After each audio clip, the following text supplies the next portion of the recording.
basic penetration testing process your team follows? Sure. It starts with understanding the client's environment, what their risk concerns are, what keeps them up at night, what their budget is, and so on. Based on that information, we go into a scoping call, which drills into the weeds. How large the scope is, any unique request from the client that they may have, and so on. That feeds into our quotes and our contracts. Once a contract is signed, we generate what we call a kickoff document, a document that lists all of the items the client needs to do in order to prepare for testing. For white box testing, which is always going to be recommended by anyone who's reputable, that list can be a few dozen tasks or deliverables. On average, this could take the client a couple of weeks to process this request and be ready for testing. Once the client is ready, we schedule testing. Obviously, we're rarely sitting around twiddling our thumbs, so scheduling could take a few weeks or even a month out before we can start testing. But once testing starts, and depending on the type of test and scope,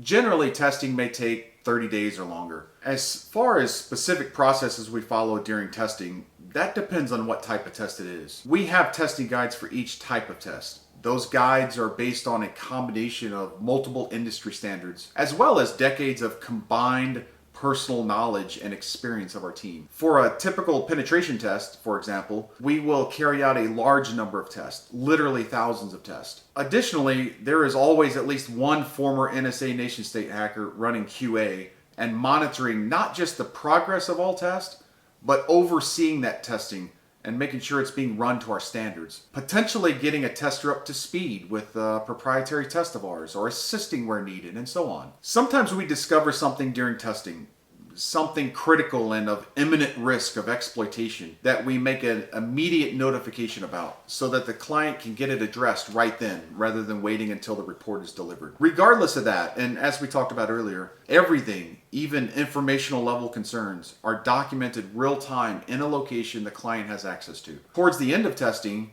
each tester on the engagement peer reviews the other tester's work to ensure thorough coverage. Once that is done, 2 former NSA nation-state hackers, myself being one of them, perform a detailed review of that engagement. So at each step, we are ensuring the absolute highest testing standard. That's one thing we do to ensure the best quality test in the industry.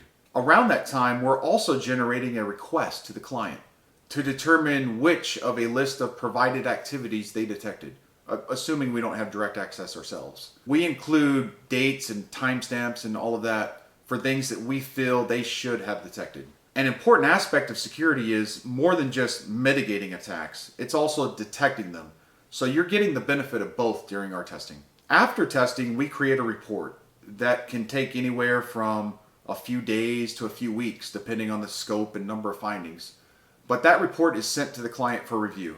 Once the client reviews and approves it, we finalize the report. As an additional service, we sometimes set up a conference call to do a debrief of the findings as well. And some clients have us come back, let's say 60 or 90 days later, to do retesting to see if their mitigations address the issues that we found. Then, finally, at some point, we work with the client to schedule the next test. Generally, we recommend penetration testing at least annually. In some high-risk environments or environments that change frequently, such as a web application with short development cycles, we may recommend twice a year or even quarterly. But in some low-risk environments, we may actually recommend every 18 to 24 months. So it depends, but testing about once per year is generally what you're going to need.